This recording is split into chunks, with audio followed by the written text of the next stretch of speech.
한국이 도대체 뭐가 대단한 겁니까? 어떻게 목화 하나 나지 않는 한국에 화폐 주권을 전부 맡긴다는 거죠? 한국은 화폐를 만들기 위해 원료 전량을 수입에 의존하고 있었습니다. 이로 인해 가격 경쟁력에서 유럽과 중국을 절대 이길 수가 없는 것이 당연했습니다. 중국은 심지어 공짜로 돈을 찍어주겠다고도 했습니다.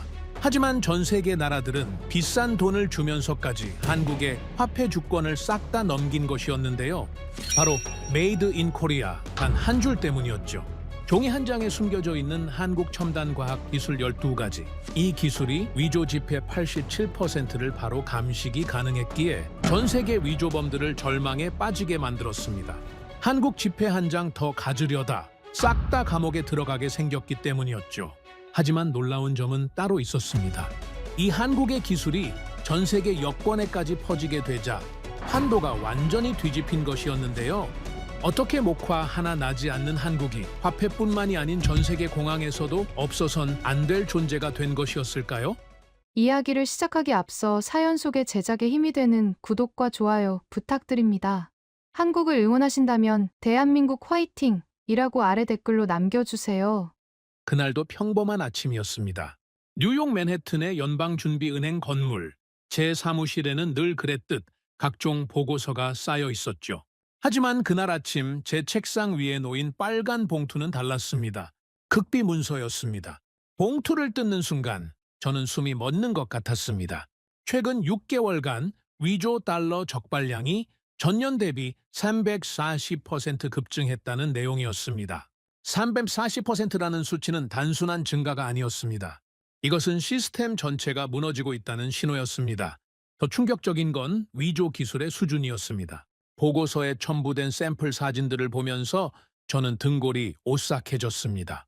육안으로는 진짜와 구별이 불가능했습니다. 자외선 램프로도 촉감으로도 구분이 어려웠습니다. 국제 위조 조직이 AI 기술로 무장하며 진화했다는 분석이 있었습니다. 동유럽의 기술력과 남미의 유통망이 결합된 글로벌 네트워크였습니다. 이건 단순한 범죄가 아니었습니다. 기축통화의 신뢰 자체가 흔들리고 있었던 겁니다. 긴급 태스크포스가 소집됐습니다. FBI, CIA, 재무부 관계자들이 한자리에 모였습니다. 회의실 분위기는 살벌했습니다. FBI 국장이 지도를 펼쳐 보였습니다. 남미 콜롬비아에서 시작된 위조 루트가 동유럽, 아시아, 아프리카까지 뻗어 있었습니다. 시중에 유통된 위폐 중 83%가 유관 식별이 불가능한 수준이라는 보고가 나왔습니다. 재무부 차관이 낮은 목소리로 말했습니다. 달러의 신뢰가 무너지면 미국의 패권도 무너집니다. 저는 즉시 위조 루트 추적 작업에 투입됐습니다. 데이터를 분석하고 적발 사례를 검토하고 현장 요원들의 보고를 취합했습니다. 그러던 중 기묘한 패턴을 발견했습니다. 위조 조직이 특정 국가의 화폐만큼은 절대 건드리지 않는다는 것이었습니다. 페루, 이란, 리비아, 콜롬비아. 정치 체제도 경제 규모도 지리적 위치도 전혀 다른 나라들이었습니다. 공통점은 단 하나, 모두 한국이 제조한 화폐를 사용하고 있다는 점이었습니다. 압수된 위조범의 노트북에서 발견된 암호화된 파일을 복호화하자 놀라운 내용이 나왔습니다. 위조 조직 내부 지침서였습니다. 거기에는 이런 문구가 있었습니다. 한국산 화폐는 절대 건드리지 말 것. 비용 대비 성공률 0%. 적발 시 조직 전체 노출 위험. 심지어 한국산 화폐를 지옥행 티켓이라고 부르고 있었습니다. 처음엔 과장된 표현이라고 생각했습니다. 하지만 데이터는 거짓말을 하지 않았습니다. 국제형사경찰기구 데이터베이스를 검색했습니다. 최근 5년간 한국산 화폐 위조 시도 기록은 단 3건. 그마저도 전부 실패로 끝났고 범인들은 모두 체포됐습니다. 반면 같은 기간 유럽산 화폐 위조 시도는 수천 건에 달했습니다. 한국 원화의 위조 발견율은 100만 장당 0.5장이었습니다. 영국 파운드가 100만 장당 112산장인 것과 비교하면 무려 2248분의 1 수준이었습니다. 일본 엔화도 100만 장당 0.19장으로 낮은 편이었지만 한국은 그보다도 4배나 낮았습니다. 더 놀라운 건 따로 있었습니다. 2024년 기준 전 세계 23개국이 자국 화폐 제조를 한국에 위탁하고 있었습니다. 중국이 1대1로 정책으로 무료 화폐 제조를 제한하는데도 말입니다. 저는 이해할 수 없었습니다. 공짜를 마다하고 비싼 한국을 선택한다니. 경제적으로 말이 안 되는 선택이었습니다. 특히 페루의 사례가 충격적이었습니다. 페루 중앙은행이 한국에 지불하는 화폐 제조 단가는 중국 제한가보다 장당 30% 이상 비쌌습니다. 그런데도 페루는 한국을 선택했습니다. 저는 페루 중앙은행에 직접 연락을 취했습니다. 담당자가 보내온 답변은 간단했습니다. 가격이 아니라 주권을 선택한 겁니다. 그 한 문장이 제 머릿속을 맴돌았습니다. 화폐는 단순한 종이가 아니었습니다. 그것은 국가의 얼굴이자 국민의 신뢰이자 경제의 기반이었습니다. 저는 더 깊이 파고들기로 했습니다. 한국이 도대체 무엇을 다르게 했길래 전 세계가 이렇게 반응하는 걸까요? 밤을 새워 자료를 분석했습니다. 그리고 한 가지 사실을 발견했습니다. 한국은 화폐 제조의 모든 공정을 단일 기업이 통제하고 있었습니다. 원료 생산부터 특수 잉크 제조, 인쇄, 홀로그램, 부착까지. 전 세계에서 이런 수직 계열화 시스템을 완성한 곳은 한국이 유일했습니다. 더 놀라운 건 원료 확보 방식이었습니다. 화폐는 100% 면화로 만들어집니다. 그래야 물에 젖어도 풀어지지 않고 수천 번 접어도 찢어지지 않습니다. 문제는 한국에서 목화가 단 한 포기도 나지 않는다는 점이었습니다. 원료를 전량 수입에 의존해야 하는 구조였습니다. 그런데 한국은 과감한 선택을 했습니다. 세계 최대 면화 생산국인 우즈베키스탄에 직접 농장을 사들인 겁니다. 현지 자회사를 설립하고 면화 재배부터 펄프 생산까지 직접 관리했습니다. 유럽의 명문 조폐 기업들도 원료는 사서 썼습니다. 하지만 한국은 직접 농사를 지었습니다. 이것이 게임 체인저였습니다. 종이의 질감 자체가 시중에서 구할 수 없는 커스텀 제품이 된 겁니다. 위조범들이 첫 번째 벽에 부딪히는 지점이 바로 여기였습니다. 아무리 정교한 인쇄 기술이 있어도 종이 자체를 구할 수 없다면 시작조차 할 수 없었던 겁니다. 저는 보고서를 작성하기 시작했습니다. 하지만 아직 확신이 서지 않았습니다. 데이터만으로는 부족했습니다. 직접 확인해야 했습니다. 상부에 출장 허가를 요청했습니다. 한국조폐공사를 직접 방문해 실태를 파악하겠다고 했습니다. 하지만 반응은 시큰둥했습니다. 재무부 국장이 코웃음을 쳤습니다. 한국, 반도체나 만드는 나라 아닌가? 화폐 기술이 뭐가 있다고. 동료들도 비슷한 반응이었습니다. 핸더슨, 자네 너무 흥분한 거 아닌가? 그냥 데이터 오류일 수도 있어. 저 역시 반신반의했습니다. 한국이라는 나라에 대해 아는 게 별로 없었습니다. K-팝, 삼성, 현대 정도?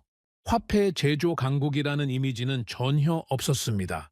출장 허가는 결국 보류됐습니다. 대신 중국 조폐공사와의 협력 검토 회의가 잡혔습니다. 중국은 막대한 자본을 바탕으로 기술력을 키워왔습니다. 게다가 1대1로 정책을 통해 개발도상국에 화폐를 공짜로 찍어주겠다며 공세를 펼치고 있었습니다. 회의실에는 중국 측 대표단이 들어왔습니다. 화려한 프레젠테이션이 시작됐습니다. 최신 인쇄 설비, AI 기반 보안 시스템, 블록체인 추적 기술. 인상적이었습니다. 가격 제한은 더 놀라웠습니다. 기존 미국 조폐국 생산 단가의 60% 수준이었습니다. 재무부 차관이 만족스러운 표정을 지었습니다. 이 정도면 검토할 만하군요. 하지만 저는 찜찜한 기분을 떨칠 수 없었습니다. 회의가 끝난 후 저는 조용히 자료를 더 파헤쳤습니다. 중국의 화폐 제조 실적을 추적했습니다. 아프리카 15개국, 동남아시아 8개국의 화폐를 공급하고 있었습니다. 그런데 묘한 점이 있었습니다. 중국과 화폐 제조 계약을 맺은 국가들 중 상당수가 나중에 한국으로 갈아탔습니다. 처음엔 중국 제품을 쓰다가 재계약 때 한국을 선택한 겁니다. 왜 그랬을까요? 더 비싼데도 말입니다. 저는 해당 국가 중앙은행에 문의 메일을 보냈습니다. 며칠 후 답장이 왔습니다. 케냐 중앙은행 담당자의 답변이었습니다. 중국 제품은 6개월 만에 훼손율이 급증했습니다. 한국 제품은 2년이 지나도 멀쩡합니다. 탄자니아 중앙은행은 더 직설적이었습니다. 중국 측이 주문량보다 더 많이 인쇄했다는 의혹이 있었습니다. 신뢰 문제였습니다. 오버프린팅. 화폐 제조를 맡길 때 가장 두려워하는 시나리오였습니다. 주문은 100장인데 공장에서 몰래 110장을 찍어서 10장을 빼돌리는 행위. 유출된 화폐가 시장에 풀리면 그 나라 경제는 인플레이션으로 박살이 납니다. 중국은 국가 주도의 강력한 통제 시스템을 가지고 있었습니다. 하지만 그것이 오히려 독이 됐습니다. 데이터 유출 논란, 패권주의적 행보. 내 나라의 화폐 정보를 중국에 넘긴다는 것은 주권을 담보 잡히는 것과 같았습니다. 반면 한국은 달랐습니다. 세계 최고 수준의 IT 보안 기술을 보유했으면서도 다른 나라 내정에 간섭하지 않았습니다. 경제적 속국으로 만들려 하지도 않았습니다. 깨끗한 파트너라는 이미지가 확고했습니다. 한국이라면 믿을 수 있다. 이 무형의 국가 브랜드가 한국의 무기였습니다. 저는 다시 상부를 설득했습니다. 이번엔 구체적인 데이터를 들이밀었습니다. 위조 발견율 비교, 내구성 테스트 결과, 고객 만족도 조사. 모든 지표에서 한국이 압도적이었습니다. 마침내 출장 허가가 떨어졌습니다. 한 달 후 저는 인천공항에 내렸습니다. 경상북도 경산에 있는 한국조폐공사로 향했습니다. 공장 정문을 들어서는 순간 저는 긴장했습니다. 과연 제가 본 데이터가 진짜일까? 아니면 그저 통계의 착시일까? 곧 확인하게 될 터였습니다. 한국조폐공사 경산공장은 제 예상과 달랐습니다. 화려하거나 웅장하지 않았습니다. 오히려 절제되고 조용했습니다. 하지만 보안 시스템은 상상을 초월했습니다. 출입구부터 홍채 인식, 지문 인증, 금속 탐지기를 통과해야 했습니다.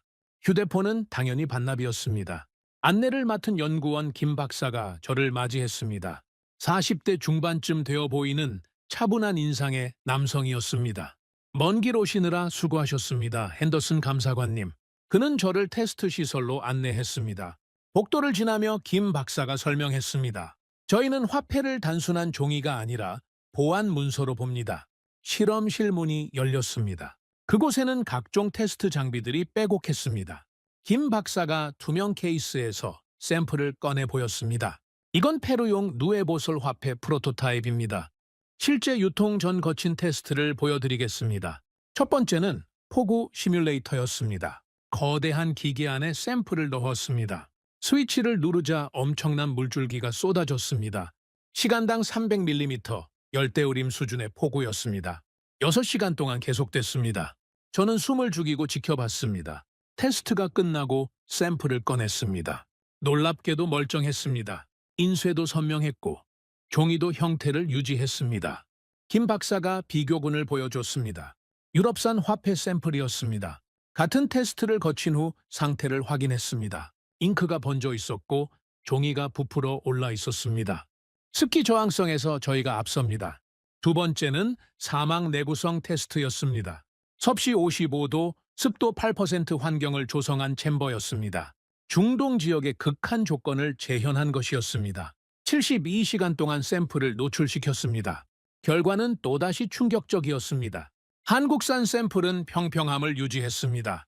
유럽산 샘플은 가장자리가 말려 올라가 있었습니다. 종이가 뒤틀린 겁니다. 건조 환경에서도 형태 안정성을 유지합니다. 세 번째는 고산 자외선 테스트였습니다. 페루는 안데스 고산지대에 위치해 있습니다. 자외선이 강렬합니다. UV 지수 18 조건에서 1200시간 동안 노출시켰습니다. 이건 약 2년치 자외선을 압축한 것이었습니다. 한국산 샘플의 변색률은 1.8%였습니다. 김 박사가 미국 달러 샘플을 꺼내 보였습니다. 참고로 미국 100달러 지폐의 변색률은 12.4%였습니다. 저는 말을 잃었습니다. 한국 기술이 미국보다 5배나 우수하다는 뜻이었습니까? 믿을 수가 없었습니다. 김 박사는 계속 설명했습니다. 비결은 우즈베키스탄 자사 농장에서 재배한 장섬유 면화입니다. 그는 현미경 화면을 보여줬습니다. 일반 면화와 한국산 면화의 섬유 구조가 나란히 표시됐습니다. 한국산은 섬유가 훨씬 길고 촘촘했습니다. 여기에 독자 개발한 고분자 코팅 기술을 적용합니다. 화학식이 화면에 떴습니다. 복잡한 분자 구조였습니다. 섬유 조직 사이사이에 고분자 물질을 침투시켜 내구성을 강화합니다. 마치 화폐에 방탄조끼를 입히는 겁니다. 저는 데이터 시트를 요청했습니다. 김 박사가 두툼한 파일을 건넸습니다. 페이지를 넘기며 숫자들을 확인했습니다. 평균 유통 수명, 한국산 43개월, 유럽산 27개월, 인장 강도, 한국산 6,800뉴턴, 유럽산 4,200뉴턴, 내수성, 한국산 98.7%, 유럽산 76.3%, 모든 지표에서 한국이 압도적이었습니다. 하지만 저는 여전히 의심스러웠습니다. 이건 한국 측이 제공한 데이터였습니다. 객관성을 담보할 수 없었습니다. 김 박사가 제 표정을 읽었는지 말했습니다. 의심스러우시죠? 당연합니다. 독립검증기관 보고서도 있습니다. 그는 또 다른 파일을 꺼냈습니다. MIT 재료공학연구소의 레터헤드가 보였습니다. 페이지를 넘겼습니다. 동일한 결과였습니다. 아니, 어떤 항목은 한국 측 데이터보다 더 좋았습니다. MIT 연구팀은 한국 화폐 용지의 섬유 밀도가 기존 제품 대비 42% 높다고 결론 내렸습니다. 이건 조작이 불가능한 수치입니다. 저는 고개를 들었습니다. 김 박사의 눈빛에는 자신감이 가득했습니다. 거만함이 아니었습니다. 데이터에 대한 확신이었습니다. 그 순간 제 머릿속에 한 문장이 떠올랐습니다. 숫자가 거짓말하지 않았다. 하지만 여전히 한 가지 의문이 남았습니다. 이 모든 게 실험실에서만 통하는 이야기라면 어떻게 하죠? 실제 유통 환경은 다를 수 있었습니다. 김 박사가 말했습니다. 현장 데이터도 보여드릴까요? 그는 컴퓨터를 조작했습니다. 화면에 세계 지도가 떴습니다. 여러 국가의 색깔별로 표시가 되어 있었습니다. 초록색은 한국산 화폐 사용국, 빨간색은 타국산입니다. 페루를 클릭했습니다. 그래프가 나타났습니다. 2019년 유럽산 화폐 사용 시절과 2022년 한국산 전환 이후의 비교였습니다. 훼손율이 64% 감소했습니다. 중앙은행의 재발행 비용이 연간 230만 달러 절감됐습니다. 콜롬비아 데이터도 비슷했습니다. 이란도 마찬가지였습니다.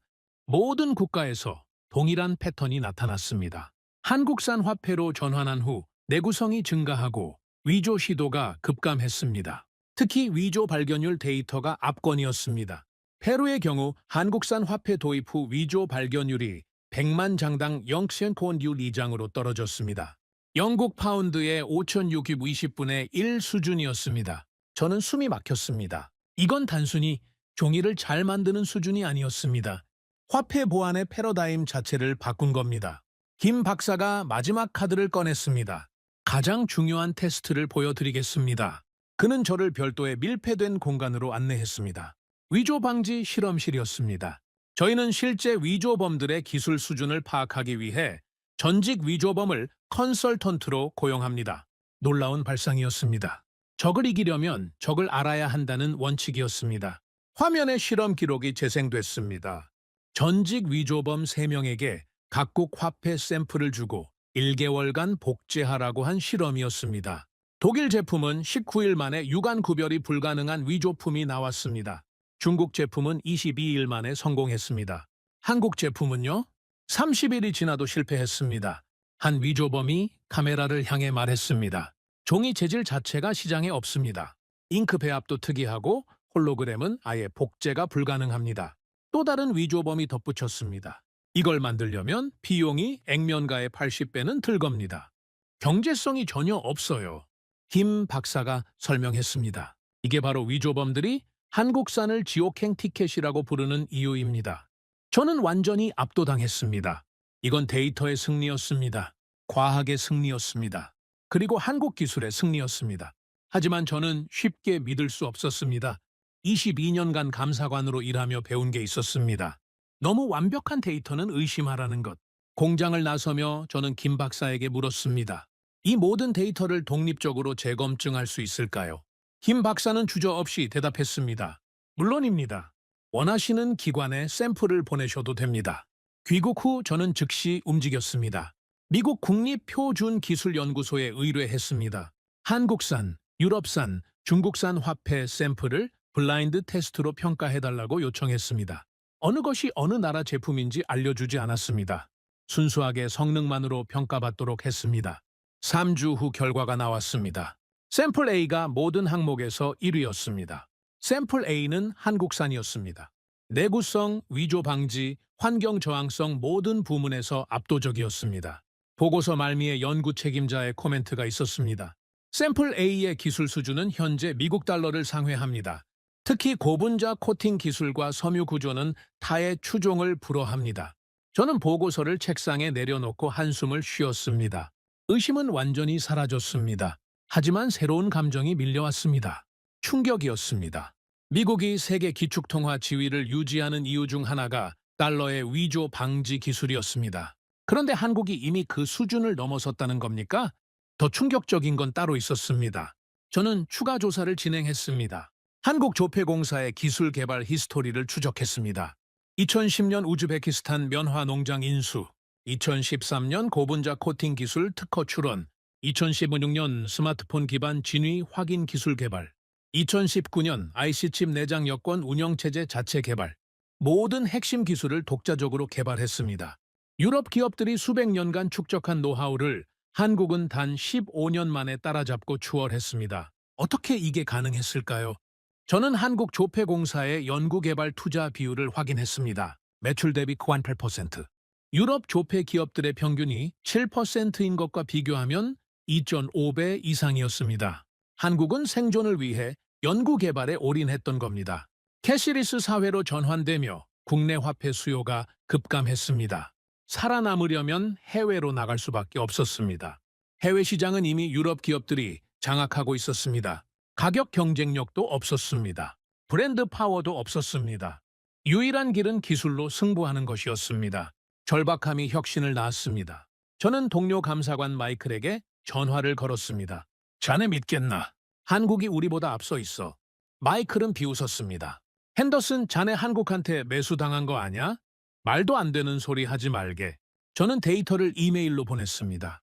MIT 보고서, 국립표준기술연구소 평가 결과, 현장 유통 데이터까지. 30분 후 마이클이 다시 전화를 걸어왔습니다. 목소리가 달라져 있었습니다. 이거 진짜야? 진짜야. 침묵이 흘렀습니다. 마이클이 한숨을 쉬었습니다. 우리가 너무 안일했던 건가? 저는 고개를 끄덕였습니다. 미국은 기축통화 지위에 안주했습니다. 달러는 세계 최고라는 자만이 있었습니다. 그 사이 한국은 조용히 앞서 나갔습니다. 하지만 저는 아직 한 가지를 확인하지 못했습니다. 실제 현장에서의 검증이었습니다. 실험실 데이터는 완벽했습니다. 하지만 실제 유통 환경은 예측 불가능한 변수가 많았습니다. 사람들이 어떻게 다루는지, 극한의 기후 조건은 어떤지, 장기간 사용 시 어떤 변화가 생기는지, 이건 현장에서만 확인할 수 있었습니다.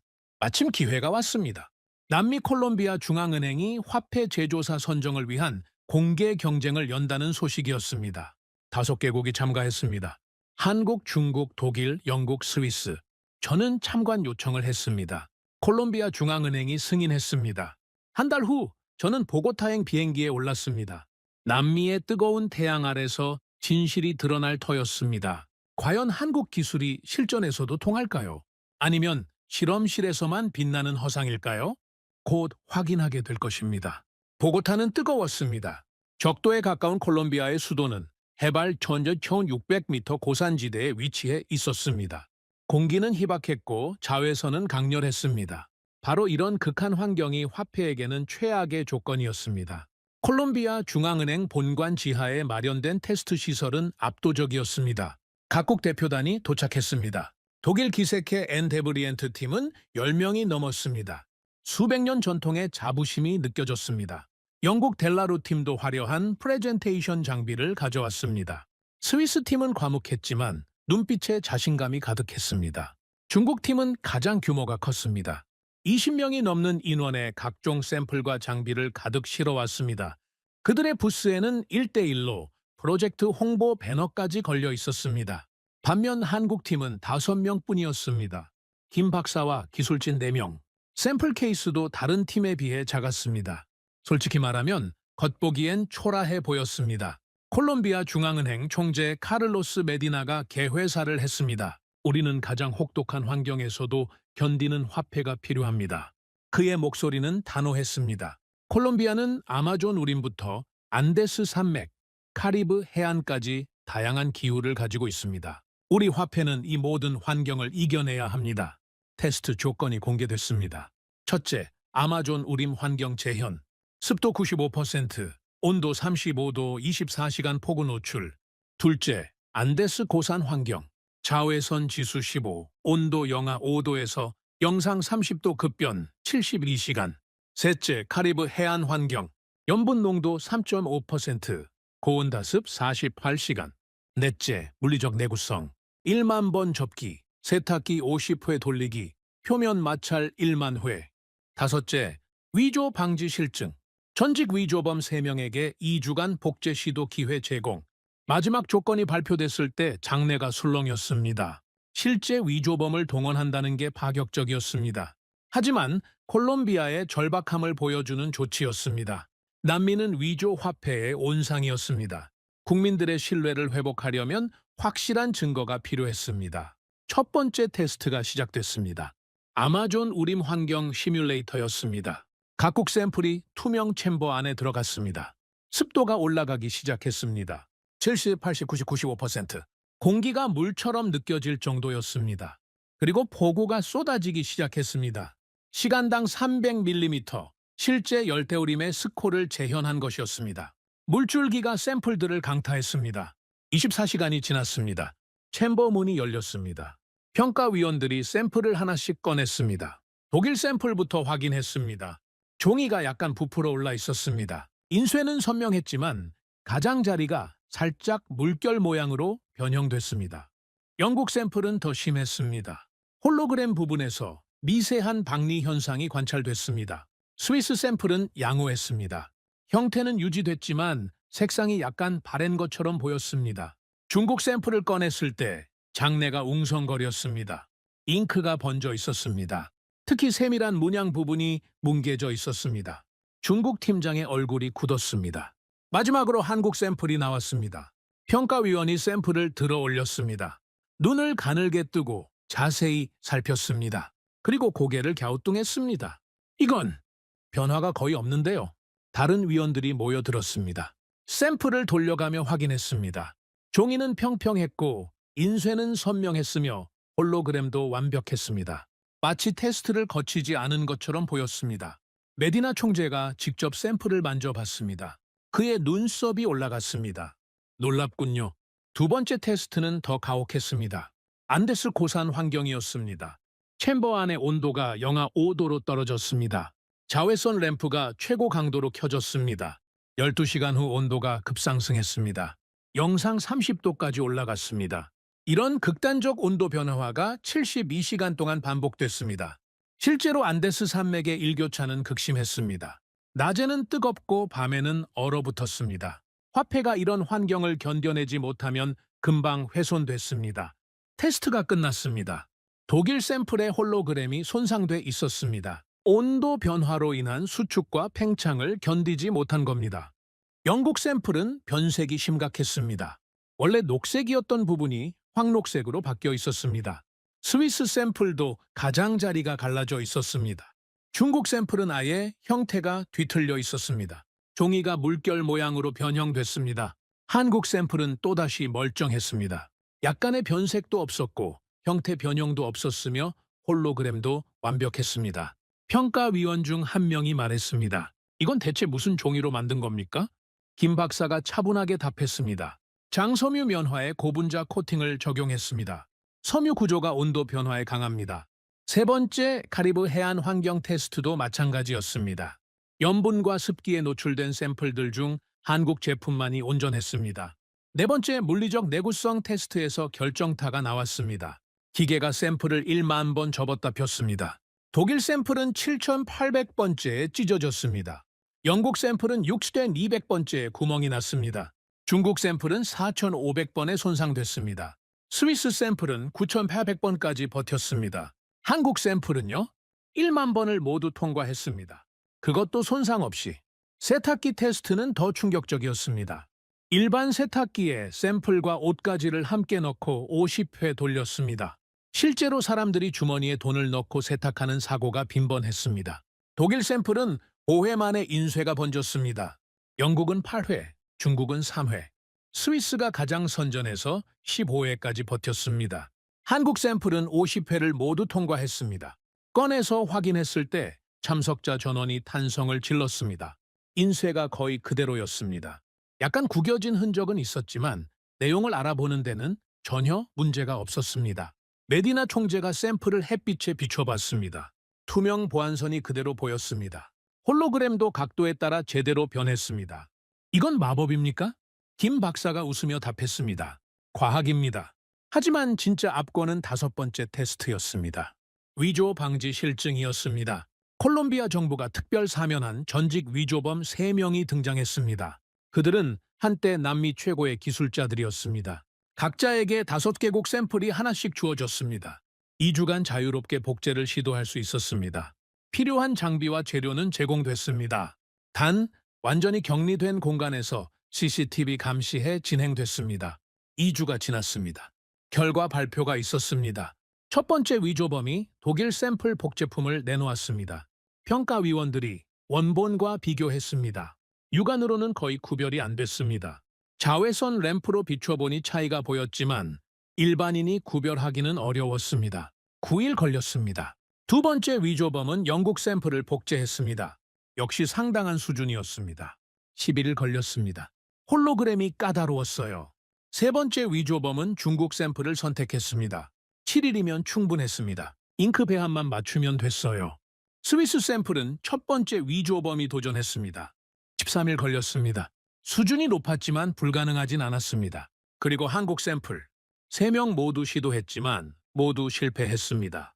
첫 번째 위조범이 말했습니다. 종이를 구할 수가 없습니다. 시장에 이런 재질이 없어요. 두 번째 위조범이 덧붙였습니다. 잉크 배합도 특이합니다. 일반 인쇄 잉크로는 똑같은 발색이 안 나옵니다. 세 번째 위조범이 결정타를 날렸습니다. 홀로그램이 문제가 아닙니다. 종이 자체에 보안 요소가 수십 가지 내장돼 있어요. 섬유 배열, 투명선, 워터마크. 이걸 다 복제하려면 비용이 액명하의 100배는 들겠습니다. 그는 한숨을 쉬었습니다. 경제성이 전혀 없어요. 차라리 진짜 돈을 쓰는 게 나아요. 장래가 웃음바다가 됐습니다. 하지만 그 웃음 속에는 경외감이 섞여 있었습니다. 위조범조차 포기하게 만드는 기술. 그것이 바로 한국의 힘이었습니다. 메디나 총재가 일어섰습니다. 결과는 명확합니다. 그는 한국 팀을 바라봤습니다. 콜롬비아는 한국 조폐공사와 계약하겠습니다. 박수가 터져 나왔습니다. 독일 팀장의 얼굴이 굳었습니다. 영국 팀은 서둘러 짐을 쌌습니다. 중국 팀장이 메디나에게 다가갔습니다. 총재님, 가격을 재조정하겠습니다. 한국보다 40% 낮게. 메디나가 손을 저었습니다. 이건 가격의 문제가 아닙니다. 신뢰의 문제입니다. 중국 팀장의 얼굴이 붉어졌습니다. 저는 그 장면을 지켜보며 전율했습니다. 가격이 아닌 주권을 선택한 나라. 바로 이게 한국 기술의 진정한 가치였습니다. 테스트장을 나서며 김 박사가 제게 말했습니다. 감사관님, 이제 믿으시겠습니까? 저는 고개를 끄덕였습니다. 믿습니다. 아니, 확신합니다. 그날 밤 호텔 방에서 저는 보고서를 쓰기 시작했습니다. 제목은 이렇게 정했습니다. 달러를 살린 건 종이 아니라 한국 기술이었다. 보고태서 돌아온 저는 다른 사람이 되어 있었습니다. 확신이 생겼습니다. 한국 기술이 세계 최고라는 확신, 그리고 미국이 뒤처졌다는 뼈아픈 인정. 귀국 후 첫 주말, 저는 집에서 미국 달러를 꺼내 들었습니다. 100달러 지폐였습니다. 벤자민 프랭클린의 초상화가 인쇄된 세계에서 가장 신뢰받는 화폐. 하지만 이제는 다르게 보였습니다. 루페를 들고 자세히 들여다봤습니다. 보안 요소들이 보였습니다. 3D 보안 리본, 색상 변환 잉크, 워터마크, 보안실, 분명 정교했습니다. 하지만 한국 기술과 비교하면 한 세대 뒤처진 것처럼 느껴졌습니다. 특히 한국의 스마트 C 기술이 충격적이었습니다. 스마트폰 플래시만으로 진위를 확인할 수 있다는 것, 별도 장비 없이 누구나 할 수 있다는 것, 이건 보안 기술의 민주화였습니다. 반면 미국 달러는 여전히 자외선 램프나 특수 장비가 필요했습니다. 일반 국민은 위조 여부를 확인할 방법이 거의 없었습니다. 저는 한국조폐공사 웹사이트에 접속했습니다. 기술 소개 페이지를 열었습니다.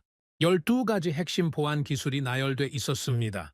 장섬유 면화, 고분자 코팅, 다층 홀로그램, 미세 문자, 잠상, 형광 잉크, 자외선 반응 섬유, 저고해선 인식 패턴, 촉각 인쇄, 투명 보안선, 워터마크, 스마트 확인 기술, 각 기술마다 특허 번호가 붙어 있었습니다.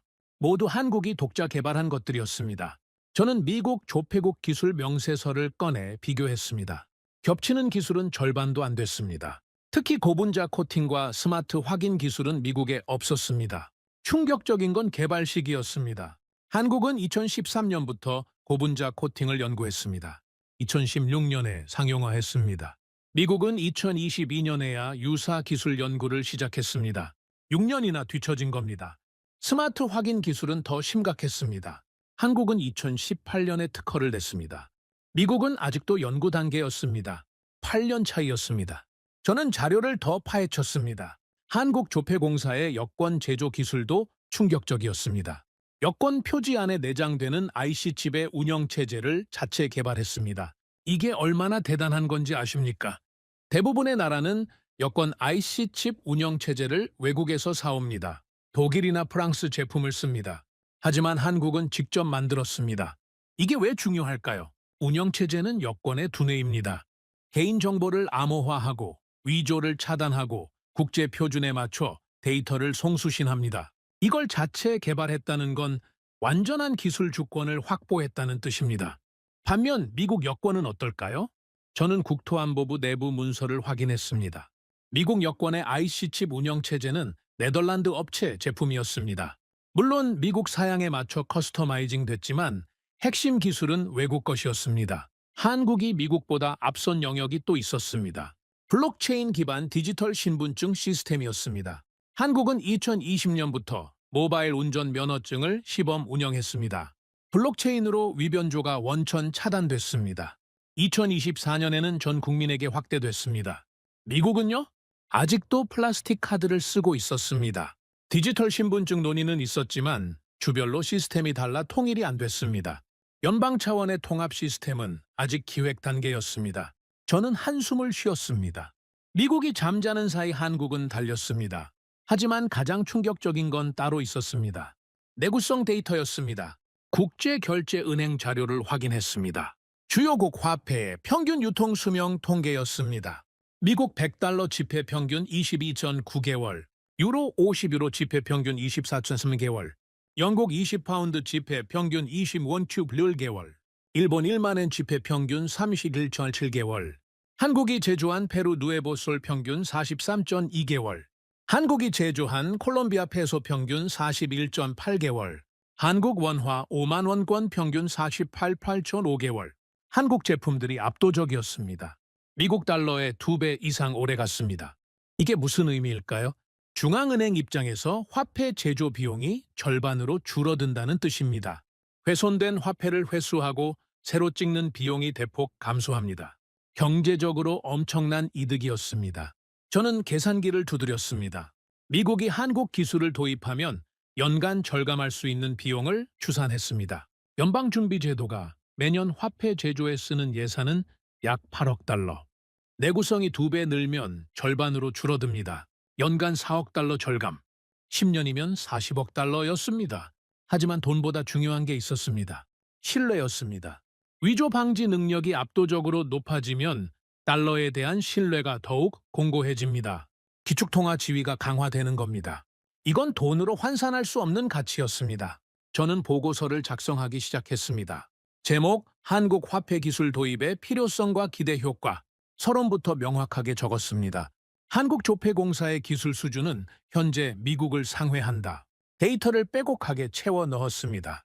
콜롬비아 현장 테스트 결과, 내구성 비교, 위조 방지 효과, 비용 절감 추정치, 모든 근거를 명확히 제시했습니다.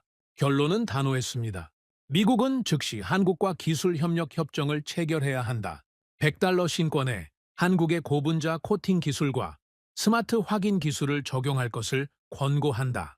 보고서를 완성하고 상부에 제출했습니다. 일주일 후 회의가 소집됐습니다. 재무부 차관, 연방준비제도 이사, 조폐국장이 참석했습니다. 저는 프레젠테이션을 시작했습니다. 콜롬비아 테스트 영상을 보여주었습니다. 세탁기 50회를 견뎌낸 한국 샘플, 위조범들이 포기하는 장면, 참석자들의 표정이 굳어졌습니다. 데이터를 제시했습니다. 내구성, 위조 방지 능력, 비용 효과, 모든 게 명확했습니다. 재무부 차관이 질문했습니다. 한국 기술이 정말 그렇게 앞선 겁니까? 저는 단호하게 답했습니다. 네? 적어도 화폐 제조 분야에서는 한국이 세계 1위입니다. 침묵이 흘렀습니다. 누구도 쉽게 인정하고 싶지 않았을 겁니다. 미국이 뒤처졌다는 사실을. 조폐국장이 반론했습니다. 우리도 기술 개발을 하고 있습니다. 시간이 필요할 뿐입니다. 저는 고개를 저었습니다. 시간이 없습니다. 위조 조직은 진화하고 있습니다. 지금 당장 최고의 기술이 필요합니다. 연방준비제도 이사가 끼어들었습니다. 한국과 협력한다는 게 정치적으로 가능한 일입니까? 저는 대답했습니다. 한국은 우리의 동맹국입니다. 오히려 중국이나 러시아보다 훨씬 신뢰할 수 있습니다. 회의는 결론 없이 끝났습니다. 하지만 저는 포기하지 않았습니다. 개별적으로 주요 인사들을 설득하기 시작했습니다. 데이터를 들이밀었습니다. 현장 영상을 보여줬습니다. 조금씩 분위기가 바뀌었습니다. 특히 연방준비제도 의장이 관심을 보였습니다. 흥미롭군요. 더 자세한 자료를 주시겠습니까? 희망이 보였습니다. 하지만 곧 예상치 못한 장애물이 나타났습니다. 보고서 제출 2주 후 예상치 못한 전화를 받았습니다. 상원 군사위원장 로버트 체인벌린의 비서였습니다. 의원님께서 핸더슨 감사관님을 만나고 싶어 하십니다. 다음 날 저는 국회의사당 의원 집무실로 향했습니다. 체인벌린은 30년 경력의 베테랑 정치인이었습니다. 방위 산업과 깊은 유착 관계로 유명했습니다. 집무실 문을 열자 그가 소파에 앉아 있었습니다. 옆에는 2명의 남자가 더 있었습니다. 한 명은 국가안보회의 보좌관 데이비드 스톤, 다른 한 명은 처음 보는 얼굴이었는데 명함을 건넸습니다. 마이클 로렌스 글로벌 시큐리티 컨설팅 대표. 겉으로는 컨설팅 회사였지만 실상은 유럽 조폐 기업들의 로비스트였습니다. 체인벌린이 입을 열었습니다. 핸더슨 감사관, 자네 보고서 때문에 난리가 났네. 저는 침착하게 답했습니다. 어떤 문제가 있습니까? 체인벌린이 보고서를 책상에 탁 내려놨습니다. 한국 기술을 도입하자고? 미국이 동맹국 기술에 의존한다는 게 말이 되나? 스턴이 끼어들었습니다. 국가 안보 관점에서 심각한 우려가 있습니다. 화폐 제조 기술을 외국에 의존하면 기술 종속이 발생합니다. 저는 반박했습니다. 협력이지 의존이 아닙니다. 기술 이전을 받아 미국이 자체 생산할 수 있습니다. 로렌스가 비웃듯 말했습니다. 그렇게 간단한 문제가 아닙니다. 한국 기술의 핵심은 우즈베키스탄 면화 농장입니다. 원료 공급망 자체가 한국에 종속됩니다. 그는 서류를 펼쳐 보였습니다. 독일 기세케 앤 데브리엔트도 유사한 기술을 개발 중입니다. 18개월 내 상용화 예정입니다. 저는 그 자료를 훑어봤습니다. 기술 명세서가 있었지만 구체적 성능 데이터가 없었습니다. 검증된 기술입니까? 로렌스가 머뭇거렸습니다. 아직 프로토타입 단계입니다만 저는 단호하게 말했습니다. 프로토타입과 상용화는 차원이 다릅니다. 한국은 이미 순핍 3개국에 실제 공급하고 있습니다. 현장에서 검증됐습니다. 체인벌린이 목소리를 높였습니다. 핸더슨, 자네는 큰 그림을 못 보고 있어. 이건 단순히 기술의 문제가 아니야. 그는 일어서서 창밖을 바라봤습니다. 미국이 달러 제조를 한국에 맡긴다? 언론이 뭐라고 하겠나? 야당이 뭐라고 하겠나? 미국의 자존심이 어떻게 되나? 스턴이 덧붙였습니다. 여론조사 결과도 있습니다. 국민의 68%가 달러는 미국이 만들어야 한다고 생각합니다. 저는 답답했습니다. 기술적 우위가 명확한데 정치적 이유로 막힌다는 게 의원님, 국민들은 안전한 달러를 원합니다. 어디서 만들든 위조가 안 되는 게 중요합니다. 체인벌린이 돌아섰습니다. 그의 눈빛이 차가웠습니다. 핸더슨, 자네 입장을 이해하네. 하지만 현실을 직시해야 해. 그는 소파에 다시 앉았습니다. 보고서를 수정하게. 한국 기술 도입을 권고가 아니라 선택지 중 하나로 바꾸게. 그리고 독일, 스위스 기술도 동등하게 평가하게. 저는 믿을 수 없었습니다. 그건 데이터 왜곡입니다. 현장 테스트에서 한국이 압도적이었습니다. 스턴이 차분하게 말했습니다. 감사관님, 우리는 자네 경력을 생각합니다. 22년간 훌륭하게 일했어요. 정년까지 5년 남았죠. 협박이었습니다. 노골적인 로렌스가 웃으며 명함을 하나 더 꺼냈습니다. 퇴직 후 컨설팅 업계는 어떻습니까? 연봉이 지금보다 3배는 높을 겁니다. 회유와 협박이 동시에 들어왔습니다. 저는 의자에서 일어섰습니다. 죄송하지만 거절하겠습니다. 체인벌린의 얼굴이 굳었습니다. 핸더슨, 신중하게 생각해. 이건 자네 개인의 문제가 아니야. 저는 문을 향해 걸었습니다. 제 보고서는 데이터에 근거합니다. 정치적 압력으로 수정할 수 없습니다.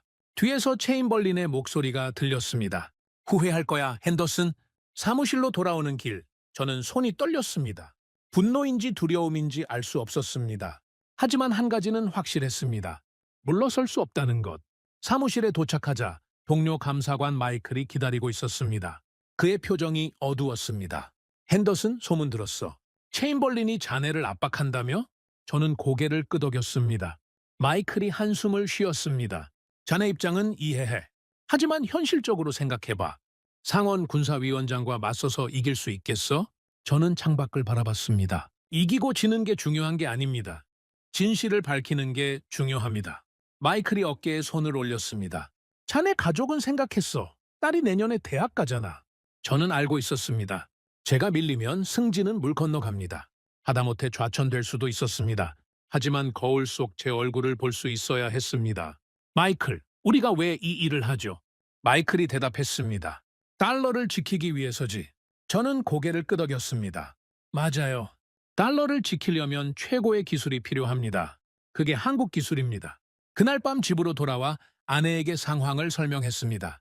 아내 수자는 조용히 듣더니 말했습니다. 당신이 옳다고 생각하는 걸 하세요. 우린 괜찮아요. 딸 에밀리도 고개를 끄덕였습니다. 아빠, 멋있어요. 가족의 지지가 힘이 됐습니다. 다음 날 출근하자 이메일 한 통이 와 있었습니다. 재무부 차관실에서 온 것이었습니다. 핸더슨 감사관, 보고서 재검토 회의를 금요일 오전 10시에 진행합니다. 필참 바랍니다. 재검토 회의라는 이름의 압박이었습니다. 금요일이 됐습니다. 회의실에는 평소보다 많은 사람이 모여 있었습니다. 재무부 차관, 조폐국장, 국가안보회의 관계자, 상원 보좌관들, 그리고 유럽 조폐 기업 대표들까지 참석해 있었습니다. 판이 깔린 겁니다. 차관이 회의를 시작했습니다. 핸더슨 감사관의 보고서를 검토했습니다. 일부 내용에 대해 우려가 제기됐습니다. 독일 기세케 앤 데브리엔트 대표가 프레젠테이션을 시작했습니다. 우리 신기술은 한국과 동등한 수준입니다. 오히려 일부 영역에서는 앞섭니다. 화려한 슬라이드가 이어졌습니다. 하지만 실제 성능 데이터는 없었습니다. 모두 예측치와 시뮬레이션 결과였습니다. 저는 질문했습니다. 현장 테스트 결과가 있습니까? 독일 대표가 머뭇거렸습니다. 아직 실증 단계는 아닙니다만 이론적으로는 저는 끊었습니다. 이론과 실제는 다릅니다. 한국은 이미 수십 개국에서 검증됐습니다. 영국 델라루 대표가 끼어들었습니다. 한국 기술에도 문제가 있습니다. 원료 공급망이 불안정합니다. 우즈베키스탄은 정치적으로 불안한 지역입니다. 저는 반박했습니다. 한국은 10년 넘게 안정적으로 공급하고 있습니다. 불안정하다는 증거가 있습니까? 영국 대표가 말문이 막혔습니다. 스위스 대표가 다른 각도로 공격했습니다. 기술 이전 비용이 너무 높습니다. 우리는 더 합리적인 가격을 제시할 수 있습니다. 저는 자료를 펼쳤습니다. 장기적 비용을 계산하면 한국이 더 경제적입니다. 내구성이 2배 높아 재발행 비용이 절반으로 줄어듭니다. 국가안보회의 관계자가 개입했습니다. 기술 종속 문제는 어떻게 해결하시겠습니까? 저는 준비한 답변을 꺼냈습니다. 한국과 기술 이전 계약을 체결합니다. 5년 내 미국이 독자 생산 능력을 확보하도록 조건을 붙입니다. 차관이 끼어들었습니다. 그게 가능하겠습니까? 저는 고개를 끄덕였습니다. 한국 측과 사전 협의했습니다. 기술 이전에 동의했습니다. 회의실이 술렁거렸습니다. 체인벌린 의원 보좌관이 벌떡 일어났습니다. 한국과 사전 협의를 했다고요? 승인도 없이? 저는 침착하게 답했습니다. 비공식 의견 타진이었습니다. 정식 협상은 정부가 결정할 사항입니다. 보좌관이 소리쳤습니다. 월권입니다. 감사관이 외교 협상을 할 권한이 없습니다. 차관이 손을 들어 제지했습니다. 진정하십시오. 핸더슨 감사관, 절차상 문제가 있었습니다. 하지만 내용은 검토할 가치가 있습니다. 분위기가 미묘하게 바뀌었습니다. 차관이 유럽 기업 대표들을 바라봤습니다. 여러분도 기술 이전이 가능합니까? 독일 대표가 난색을 표했습니다. 핵심 기술은 기업 기밀입니다. 이전은 어렵습니다. 영국 대표도 마찬가지였습니다. 부분적 이전은 가능하지만 완전한 이전은 차관의 표정이 굳었습니다. 그럼 결국 여러분 제품을 계속 사야 한다는 뜻 아닙니까? 바로 그게 문제였습니다. 유럽 기업들은 기술을 팔지 않았습니다. 제품만 팔았습니다. 영원한 고객으로 묶어두려는 전략이었습니다. 반면 한국은 기술 자체를 이전하겠다고 했습니다. 단기적으로는 손해일 수 있지만 신뢰를 얻는 전략이었습니다. 저는 마지막 카드를 꺼냈습니다. 한 가지 더 말씀드리겠습니다. 모두의 시선이 집중됐습니다. 현재 남미 위조 조직이 새로운 기술로 무장했습니다. AI 기반 인쇄 기술입니다. 저는 FBI 보고서를 배포했습니다. 6개월 내 이들이 현재 미국 달러의 보안 기술을 돌파할 가능성이 높습니다. 회의실이 조용해졌습니다. 우리에게 시간이 없습니다. 18개월 후에나 나올 독일 기술을 기다릴 여유가 없습니다. 조폐국장이 반박하려 했지만 차관이 손을 들어 막았습니다. 차관이 저를 바라봤습니다. 감사관님 의견은 충분히 들었습니다. 최종 결정은 상부에서 내리겠습니다. 회의가 끝났습니다. 복도로 나오자 유럽 기업 대표들이 저를 노려봤습니다. 하지만 저는 개의치 않았습니다. 진실은 밝혀졌습니다. 이제 결정은 그들의 몫이었습니다. 회의가 끝난 지 일주일 후 놀라운 소식이 들려왔습니다. 한국 국정원이 중국 산업 스파이 4명을 검거했다는 뉴스였습니다. 저는 즉시 관련 자료를 찾았습니다. CNN 속보가 떴습니다. 한국 조폐공사 기술 탈취 시도한 중국 스파이 적발. 기사 내용은 충격적이었습니다. 중국 정보기관 소속 요원 2명과 현지 협력자 2명이 인천공항에서 체포됐습니다.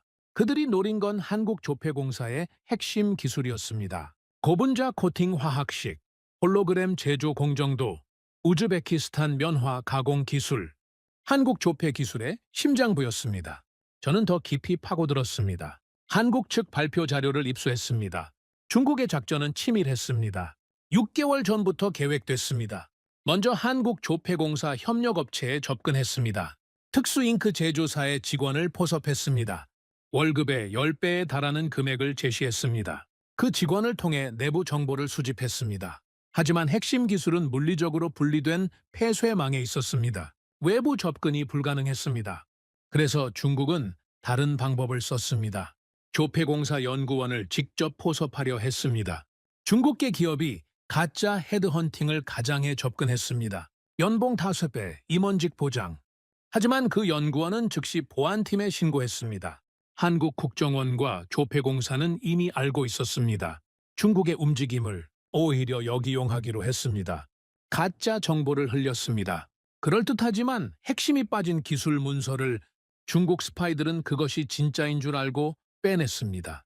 그리고 한국을 빠져나가려는 순간 체포됐습니다. 압수된 USB에는 의도적으로 만든 가짜 데이터가 들어있었습니다.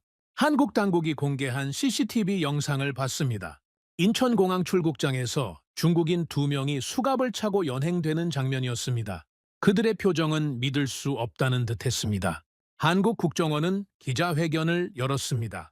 이번 사건은 국가 핵심 기술을 지키기 위한 우리의 의지를 보여줍니다. 국정원 대변인이 말했습니다. 조폐 기술은 단순한 산업 기술이 아닙니다. 국가 주권과 직결된 문제입니다. 중국 외교부는 즉각 반발했습니다. 한국의 일방적 주장일 뿐입니다. 중국은 관련 없습니다. 하지만 증거는 명확했습니다. 압수된 노트북에서 중국 정보기관과 주고받은 암호화 메시지가 발견됐습니다. 작전 지령서도 나왔습니다. 국제사회는 경악했습니다.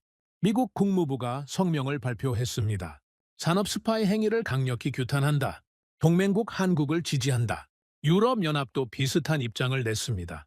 중국의 이미지는 추락했습니다. 하지만 더 큰 파장은 따로 있었습니다. 중국이 왜 이렇게까지 필사적이었을까요? 답은 남미에 있었습니다. 중국은 1대1로 정책의 일환으로 남미 국가들에게 화폐를 무상으로 제공하겠다고 제안했습니다. 경제적 영향력을 확대하려는 전략이었습니다. 하지만 잇따라 실패했습니다. 페루, 콜롬비아, 칠레, 아르헨티나 모두 중국 제안을 거절하고 한국을 선택했습니다. 가격이 아니라 신뢰를 선택한 겁니다. 중국으로서는 굴욕이었습니다. 수십억 달러를 쏟아부은 전략이 무너졌습니다. 그래서 기술을 빼내려 한 겁니다. 한국 기술만 확보하면 역전할 수 있다고 생각했습니다. 하지만 실패했습니다. 이 사건이 공개되자 남미 국가들의 반응은 더욱 확고해졌습니다. 콜롬비아 재무장관이 성명을 발표했습니다. 우리가 한국을 선택한 이유가 증명됐습니다. 한국은 기술을 지킬 줄 아는 나라입니다. 페루 중앙은행 총재도 한국을 방문해 말했습니다. 신뢰할 수 없는 나라의 공짜보다 신뢰할 수 있는 나라의 정당한 가격이 낫습니다. 그 말이 모든 걸 설명했습니다. 공짜보다 무서운 건 신뢰 없는 돈이었습니다. 화폐는 국가의 얼굴입니다. 주권의 상징입니다. 그걸 믿을 수 없는 나라에 맡길 수 없었습니다. 중국이 아무리 싼 값을 제시해도 아무리 인프라 투자를 약속해도 신뢰가 없으면 의미가 없었습니다. 반면 한국은 달랐습니다. 비쌌습니다. 하지만 약속을 지켰습니다. 기술을 보호했습니다. 고객 정보를 유출하지 않았습니다. 오버프린팅 같은 부정행위를 하지 않았습니다. 그 신뢰가 한국의 가장 큰 자산이었습니다. 저는 이 사건을 보고서에 추가했습니다. 중국 스파이 사건이 증명하는 것이라는 챕터를 새로 만들었습니다. 한국 기술의 가치가 얼마나 큰지, 중국조차 탐낼 정도라는 것, 그리고 한국이 그 기술을 얼마나 철저히 보호하는지, 이 모든 게 미국이 한국과 협력해야 하는 이유였습니다. 보고서를 업데이트해서 재무부에 다시 제출했습니다. 이번엔 반응이 달랐습니다. 며칠 후 재무부 차관이 직접 전화를 걸어왔습니다. 핸더슨 감사관, 보고서 잘 봤습니다. 그의 목소리에는 진지함이 묻어났습니다. 중국 스파이 사건이 많은 걸 바꿔놨습니다. 상부에서도 재검토하고 있습니다. 저는 조심스럽게 물었습니다. 긍정적인 방향입니까? 차관이 잠시 침묵하다가 답했습니다. 아직 확정은 아닙니다. 하지만 분위기는 바뀌고 있습니다. 희망이 보였습니다. 하지만 저는 안심할 수 없었습니다. 정치는 예측 불가능했습니다. 언제든 뒤집힐 수 있었습니다. 한편 중국은 발빠르게 움직였습니다. 스파이 사건 한 달 후 놀라운 발표를 했습니다. 중국 조폐공사가 신기술 개발에 성공했다고 선전했습니다. 세계 최초 나노 보안 기술이라며 대대적으로 홍보했습니다. 하지만 전문가들은 회의적이었습니다. 제가 입수한 중국 측 기술 문서를 분석했습니다. MIT 재료공학연구소에 의뢰했습니다. 결과는 예상대로였습니다. 기존 기술의 재포장입니다. 혁신적 요소가 없습니다. 중국의 발표는 체면 살리기용이었습니다. 실제로는 한국 기술을 따라잡지 못했습니다. 그리고 더 중요한 사실이 드러났습니다. 중국산 화폐를 쓰던 국가들이 하나둘 한국으로 갈아타기 시작했습니다. 아프리카 케냐가 첫 번째였습니다. 케냐 중앙은행이 발표했습니다. 향후 화폐 제조는 한국조폐공사와 진행합니다. 이유를 물었더니 명확했습니다. 중국산 화폐는 6개월 만에 훼손율이 급증했습니다. 한국산은 2년이 지나도 멀쩡합니다. 탄자니아도 같은 결정을 내렸습니다. 신뢰 문제입니다. 한국이 더 믿을 만합니다. 중국의 화폐 외교는 무너지기 시작했습니다. 수십억 달러를 쏟아부었지만 신뢰를 얻지 못했습니다. 반면 한국은 조용히 세계를 뒤집고 있었습니다. 2025년 기준 전 세계 34개국이 한국산 화폐를 사용했습니다. 전년 대비 11개국이 증가한 수치였습니다. 시장 점유율로 따지면 개발도상국 화폐 시장의 42%였습니다. 유럽 기업들의 아성을 무너뜨리고 있었습니다. 그리고 가장 중요한 지표, 위조 화폐 발견율. 한국산 화폐를 쓰는 국가들의 평균 위조 발견율은 100만 장당 0.008장이었습니다. 타국산을 쓰는 국가들은 평균 45.3장이었습니다. 무려 506배 차이였습니다. 숫자가 모든 걸 증명했습니다. 한국 기술이 세계 최고라는 것을, 위조범들이 두려워할 만한 이유가 있다는 것을, 그리고 가격이 아니라 주권을 선택한 국가들이 현명했다는 것을. 저는 이 모든 데이터를 최종 보고서에 담았습니다. 제목을 바꿨습니다. 한국 조폐 기술 도입의 필요성에서 달러를 살린 건 총이 아니라 한국 기술이었다로 더 직설적이고 강렬하게 진실을 담아 이제 공은 미국 정부에 넘어갔습니다. 과연 그들은 어떤 선택을 할까요? 자존심을 택할까요? 아니면 현실을 택할까요? 곧 알게 될 터였습니다. 2026년 1월 9일 금요일 오전 10시 워싱턴 D.C. 재무부 청사 대회의실 제 최종 보고서가 공식 발표되는 날이었습니다. 회의실에는 주요 인사들이 모두 모였습니다. 재무부 장관, 연방준비제도 의장, 국가안보보좌관, 상원 재무위원회 위원들, 그리고 언론까지 이례적으로 공개 브리핑 형식으로 진행됐습니다. 재무부 장관 제닛 윌슨이 단상에 올랐습니다. 오늘 우리는 중요한 결정을 발표하고자 합니다. 그녀의 목소리는 차분했지만 단호했습니다. 지난 6개월간 위조 달러 문제는 심각한 수준에 도달했습니다. 우리는 이를 해결하기 위해 전 세계 최고의 기술을 검토했습니다. 화면에 각국 화폐 기술 비교 자료가 떴습니다. 그 결과 대한민국 조폐공사의 기술이 가장 우수하다는 결론에 도달했습니다. 장내가 술렁거렸습니다. 윌슨 장관이 계속했습니다. 미국 재무부는 한국 조폐공사와 기술협력 협정을 체결하기로 결정했습니다. 박수가 터져 나왔습니다. 저는 뒷자리에 앉아 그 장면을 지켜봤습니다. 가슴이 벅차올랐습니다. 몇 달간의 싸움이 결실을 맺는 순간이었습니다. 윌슨 장관이 구체적인 내용을 발표했습니다. 새로운 100달러 지폐에 한국의 세 가지 핵심 기술이 적용됩니다. 첫째, 고분자 코팅 기술로 내구성을 2배 향상시킵니다. 둘째, 스마트폰 기반 진위 확인 기술을 도입합니다. 셋째, 다층 홀로그램 기술로 위조 방지 능력을 강화합니다. 기술 이전 계약을 통해 5년 내 미국이 독자 생산 능력을 확보할 것입니다. 이것이 핵심이었습니다.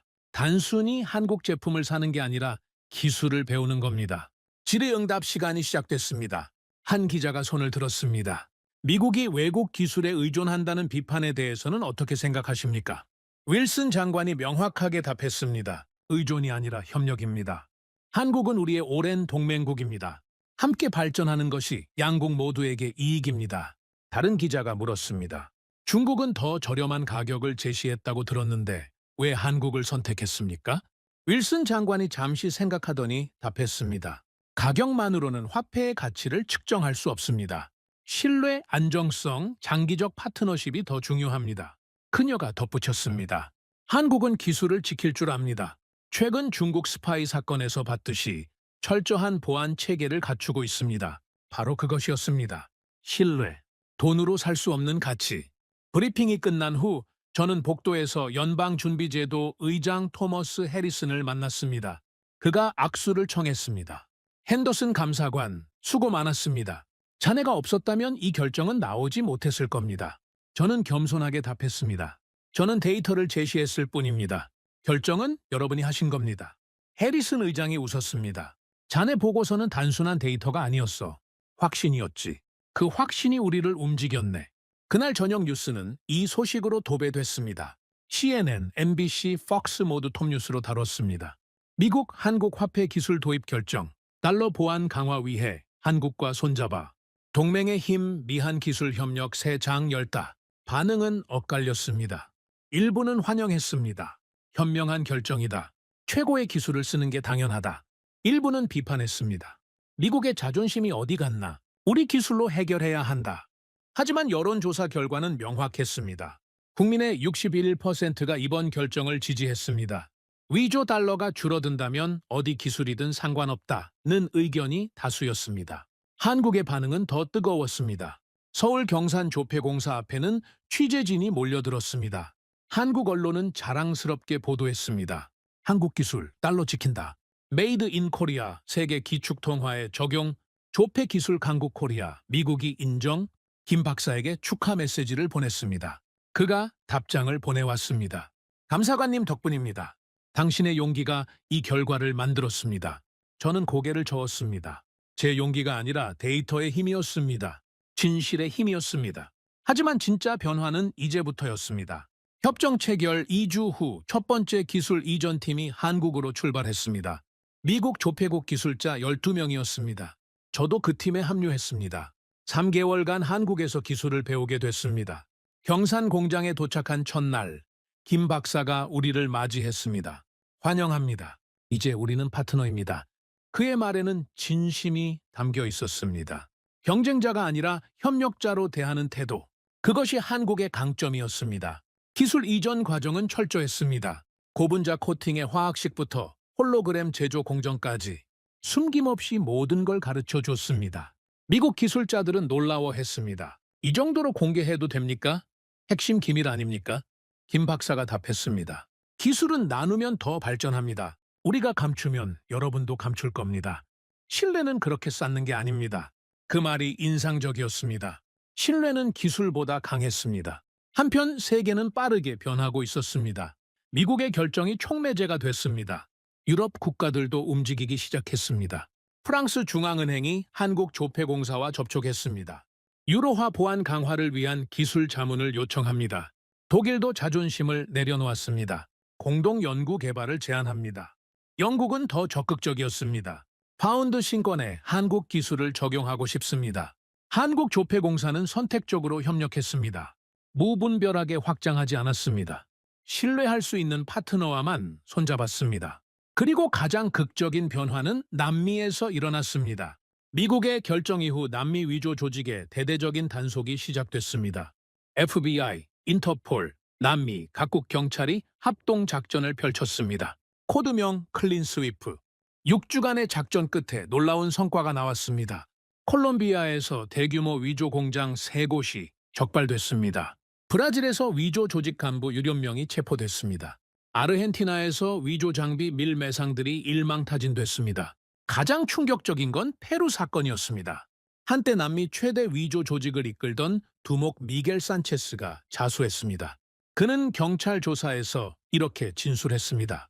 한국 기술이 적용된 후 위조는 불가능해졌습니다. 비용이 너무 많이 들어 수지타산이 안 맞습니다. 그가 덧붙였습니다. 차라리 정직하게 사는 게 나았습니다. 국제형사경찰기구가 보고서를 발표했습니다.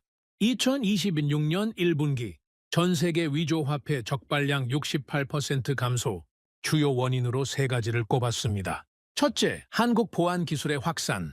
둘째, 국제 공조 수사 강화. 셋째, 위조 조직의 경제적 동기 상실. 특히 3번째가 중요했습니다. 위조범들이 포기한 겁니다. 한국 기술을 이길 수 없다는 걸 깨달았습니다. 위조 비용이 진짜 화폐보다 비싸지면 누가 위조를 하겠습니까? 경제 원리가 범죄를 억제한 겁니다. 인터폴 사무총장이 성명을 발표했습니다. 한국 조폐 기술은 단순히 화폐를 보호한 게 아닙니다. 전 세계 경제 안정에 기여했습니다. 그는 덧붙였습니다. 위조 화폐 감소로 개발도상국들의 경제 신뢰도가 상승했습니다. 이는 금액으로 환산할 수 없는 가치입니다. 실제로 데이터가 증명했습니다. 한국산 화폐를 도입한 국가들의 통화 신뢰도가 평균 23% 상승했습니다. 외국인 투자가 증가했습니다. 물가 안정성이 개선됐습니다. 화폐 하나가 국가 경제 전체를 바꿔놓은 겁니다. 저는 한국에서의 3개월 연수를 마치고 미국으로 돌아왔습니다. 손에는 고분자 코팅 기술 매뉴얼과 제조 공정 설계도가 들려 있었습니다. 이제 미국도 자체 생산이 가능해졌습니다. 하지만 저는 기술보다 더 중요한 걸 배웠습니다. 신뢰를 만드는 법, 파트너를 대하는 자세, 장기적 관점의 중요성. 한국은 단기적 이익을 위해 기술을 숨기지 않았습니다. 공유함으로써 더 큰 신뢰를 얻었습니다. 그 신뢰가 결국 더 많은 기회를 가져왔습니다. 귀국 보고 회의에서 저는 이렇게 말했습니다. 한국에서 배운 건 기술만이 아닙니다. 철학을 배웠습니다. 재무부 차관이 물었습니다. 어떤 철학입니까? 저는 답했습니다. 한국은 돈이 아니라 믿음을 찍었습니다. 그 믿음이 세계를 바꿨습니다. 회의실이 조용해졌습니다. 모두가 그 의미를 곱씹었습니다. 화폐는 종이가 아니었습니다. 신뢰의 상징이었습니다. 한국은 그걸 이해했습니다. 그리고 실천했습니다. 2026년 1월 28일, 역사적인 날이었습니다. 미국 연방준비제도 의장 토머스 해리슨이 서울을 방문했습니다. 공식 목적은 기술협력 협정 서명식 참석이었습니다. 하지만 진짜 이유는 따로 있었습니다. 감사를 전하기 위해서였습니다. 김포공항에 도착한 해리슨 의장은 바로 경산으로 향했습니다. 한국조폐공사 본사 앞 광장에 임시 무대가 설치됐습니다. 양국 국기가 나란히 개양됐습니다. 수백 명의 취재진이 몰려들었습니다. 저도 미국 대표단의 일원으로 참석했습니다. 오후 2시 행사가 시작됐습니다. 한국조폐공사 사장이 먼저 인사말을 했습니다. 오늘은 한미 양국의 기술 협력이 결실을 맺는 날입니다. 그는 조폐공사의 역사를 간략히 소개했습니다. 캐시리스 사회로 전환되며 위기에 처했던 이야기, 해외 시장 개척으로 활로를 찾은 과정, 기술 개발에 매진한 15년의 여정. 우리는 위기를 기회로 만들었습니다. 그 여정을 미국과 함께하게 되어 영광입니다. 박수가 터져 나왔습니다. 이어서 해리슨 의장이 단상에 올랐습니다. 그는 준비한 원고를 내려놓았습니다. 즉흥 연설을 하기로 한 듯 했습니다. 여러분, 저는 오늘 이 자리에 한 가지 질문을 가지고 왔습니다. 그가 청중을 둘러봤습니다. 무엇이 화폐를 지킬까요? 잠시 침묵이 흘렀습니다. 군대일까요? 경찰일까요? 법일까요? 그가 고개를 저었습니다. 아닙니다. 신뢰입니다. 그의 목소리에 힘이 실렸습니다. 지난 6개월간 미국은 위조 달러로 심각한 위기를 겪었습니다. 우리는 전 세계 기술을 검토했습니다. 그가 한국 조폐공사 건물을 가리켰습니다. 그리고 이곳에서 답을 찾았습니다. 기술만 찾은 게 아닙니다. 신뢰를 찾았습니다.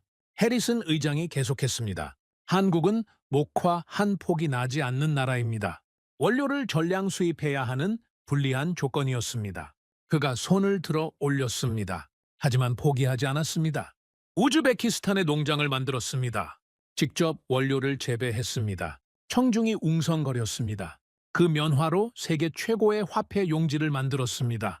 섬유 하나하나의 기술을 담았습니다. 그가 목소리를 높였습니다. 이것이 바로 한국입니다. 불가능을 가능으로 만드는 나라입니다. 박수가 쏟아졌습니다. 해리슨 의장이 손을 들어 제지했습니다. 하지만 더 중요한 게 있습니다. 그가 진지한 표정이 됐습니다. 한국은 기술을 독점하지 않았습니다. 우리와 공유했습니다. 숨기지 않고 가르쳐 줬습니다. 그가 고개를 숙였습니다. 이것이 진짜 파트너십입니다. 이것이 진짜 동맹입니다. 그가 다시 고개를 들었습니다. 눈가가 촉촉해져 있었습니다. 오늘 저는 미국을 대표해 말씀드립니다. 그의 목소리가 떨렸습니다. 달러를 살린 건 총이 아니라 한국 기술이었습니다. 장내가 숙연해졌습니다. 여러분은 화폐를 만든 게 아닙니다. 신뢰를 만들었습니다. 그가 마지막 문장을 천천히 말했습니다. 그 신뢰가 세계를 바꿨습니다. 기립박수가 터져 나왔습니다. 저도 일어나 박수를 쳤습니다. 눈물이 핑 돌았습니다. 수개월간의 싸움이 주마등처럼 스쳐 지나갔습니다. 의심받고 압박받고 위협받던 순간들. 하지만 포기하지 않았습니다. 진실은 결국 드러났습니다. 협정 서명식이 진행됐습니다. 해리슨 의장과 한국조폐공사 사장이 문서에 서명했습니다. 카메라 플래시가 터졌습니다. 역사적 순간이 기록됐습니다. 서명식 후 기자회견이 열렸습니다. 한 한국 기자가 질문했습니다. 의장님, 한국 기술의 가장 큰 장점은 무엇이라고 보십니까? 해리슨 의장이 웃으며 답했습니다. 위조범들조차 포기하게 만드는 점입니다. 청중이 웃었습니다. 그가 진지하게 덧붙였습니다. 농담이 아닙니다. 남미 최대 위조 조직이 붕괴했습니다. 한국 기술 때문입니다. 미국 기자가 물었습니다. 중국도 유사한 기술을 개발했다고 주장하는데요? 해리슨 의장이 단호하게 답했습니다. 주장과 실제는 다릅니다. 현장에서 검증된 기술은 한국이 유일합니다. 또 다른 질문이 나왔습니다. 한국 기술 도입으로 예상되는 효과는 무엇입니까? 해리슨 의장이 숫자를 제시했습니다. 위조 달러를 90% 이상 감소시킬 것으로 예상합니다. 화폐 제조 비용은 장기적으로 40% 절감됩니다. 그가 덧붙였습니다. 하지만 가장 큰 효과는 신뢰 회복입니다. 달러에 대한 국제사회의 신뢰가 더욱 공고해질 겁니다. 기자회견이 끝난 후 저는 공장 투어에 참여했습니다. 해리슨 의장과 함께 생산 라인을 둘러봤습니다. 거대한 인쇄기가 돌아가고 있었습니다. 페루 화폐가 찍혀 나오고 있었습니다. 김 박사가 설명했습니다. 하루 500만 장을 생산합니다. 모두 12가지 보안 기술이 적용됩니다. 해리슨 의장이 샘플을 들어 햇빛에 비춰봤습니다. 투명 보안선이 반짝였습니다. 홀로그램이 각도에 따라 변했습니다. 예술 작품 같군요. 김 박사가 웃었습니다. 과학과 예술의 결합입니다. 투어를 마치고 저는 해리슨 의장과 단둘이 대화할 기회가 있었습니다. 공장 옥상 테라스였습니다. 저 멀리 경산 시내가 보였습니다. 해리슨 의장이 말했습니다. 핸더슨, 자네가 없었다면 이 모든 게 불가능했을 거야. 저는 고개를 저었습니다. 저는 데이터를 제시했을 뿐입니다. 해리슨 의장이 어깨를 두드렸습니다. 아니야. 자넨 용기를 보여줬어. 압박에도 굽히지 않았지. 그가 지평선을 바라봤습니다. 진실을 지키는 건 쉬운 일이 아니야. 특히 정치가 개입되면 더욱 그렇지. 저는 동의했습니다. 하지만 진실은 결국 드러납니다. 해리슨 의장이 고개를 끄덕였습니다. 마야. 그리고 자네가 그걸 증명했어. 그날 저녁 서울로 돌아와 호텔 방에서 창밖을 바라봤습니다. 한강이 반짝이고 있었습니다. 수많은 불빛이 도시를 밝혔습니다. 저는 노트를 펼쳤습니다. 마지막 보고서를 쓰기 위해서였습니다. 제목 한국은 신뢰를 만들었다. 첫 문장을 적었습니다. 이 보고서는 한 나라가 어떻게 불가능을 가능으로 만들었는지에 대한 기록입니다. 손이 저절로 움직였습니다. 목화 없는 나라가 세계 최고의 화폐 용지를 만든 이야기. 브랜드 파워 없는 나라가 글로벌 1위가 된 과정. 위조범들을 절망하게 만든 기술의 비밀. 그리고 가장 중요한 것, 신뢰를 선택한 국가들의 현명함. 비싼 가격에도 한국을 선택한 이유. 공짜보다 무서운 건 신뢰 없는 돈이라는 진리. 마지막 문장을 적었습니다. 한국은 증명했습니다. 조용히 세계를 뒤집을 수 있다는 것을 총이 아니라 기술로, 강압이 아니라 신뢰로 말입니다. 보고서를 저장하고 창밖을 다시 바라봤습니다. 이제 새로운 시대가 열렸습니다. 한국 기술이 달러를 지킵니다. 유럽 화폐도 바뀔 겁니다. 전 세계 공항에서 한국 여권 기술이 사람들을 확인합니다. 조용한 혁명이었습니다. 총성 없는 승리였습니다. 3개월 후 저는 미국으로 완전히 귀국했습니다. 새로운 100달러 지폐 시제품이 완성됐습니다. 한국 기술이 적용된 첫 번째 달러였습니다. 촉감이 달랐습니다. 더 단단하고 더 선명했습니다. 스마트폰을 켜서 플래시를 비췄습니다. 숨겨진 패턴이 떠올랐습니다. 마법 같았습니다. 아니, 과학이었습니다. 한국의 과학이. 연방준비제도가 공식 발표했습니다. 신권 달러는 2026년 하반기부터 유통됩니다. 그리고 덧붙였습니다. 이 화폐는 역사상 가장 안전한 달러가 될 것입니다. 실제로 시범 유통 결과는 놀라웠습니다. 3개월간 위조 시도가 단 한 건도 없었습니다. 위조범들이 아예 포기한 겁니다. FBI 보고서가 이를 확인했습니다. 위조 조직들이 달러 대신 다른 화폐로 타깃을 변경하고 있습니다. 아이러니했습니다. 보안이 너무 강해서 범죄자들이 피하는 화폐. 그게 바로 목표였습니다. 저는 승진했습니다. 연방준비은행 수석 감사관이 됐습니다. 하지만 더 의미 있는 건 따로 있었습니다. 한국조폐공사로부터 명예 고문 위촉장을 받았습니다. 제임스 핸더슨 감사관은 한미 화폐 기술 협력의 가교 역할을 했습니다. 위촉장에 적힌 문구였습니다. 저는 그 위촉장을 액자에 넣어 사무실에 걸었습니다. 제 인생에서 가장 자랑스러운 업적이었습니다. 한국 기술 덕분에, 그리고 신뢰 덕분에. 저는 미소 지었습니다. 제 선택이 옳았다는 확신이 들었습니다. 진실을 지킨 것, 압박에 굽히지 않은 것, 데이터를 믿은 것, 그 모든 게 결국 옳았습니다. 한국은 증명했습니다. 비싸서 선택받는 나라가 될 수 있다는 것을. 가격이 아니라 주권을 선택하는 지혜, 공짜보다 신뢰가 중요하다는 진리, 면화 없는 나라의 세계 1위 종이, 자연이 증명한 한국 기술, 숫자가 거짓말하지 않는다는 사실, 그리고 무엇보다 한국은 돈이 아니라 믿음을 찍었다는 것. 그 믿음이 세계를 바꿨습니다. 여러분은 이 이야기를 어떻게 생각하시나요? 한국의 조용한 혁명, 신뢰로 세계를 바꾼 작은 나라의 큰 힘을 느끼셨나요? 우리는 때로 눈에 보이지 않는 곳에서 세계를 움직이는 자랑스러운 한국인입니다. 구독과 좋아요로 응원해 주시면 더욱 재미있는 이야기로 찾아뵙겠습니다. 해외 감동 사연을 소개해드리는 스페셜 코리아였습니다. 감사합니다.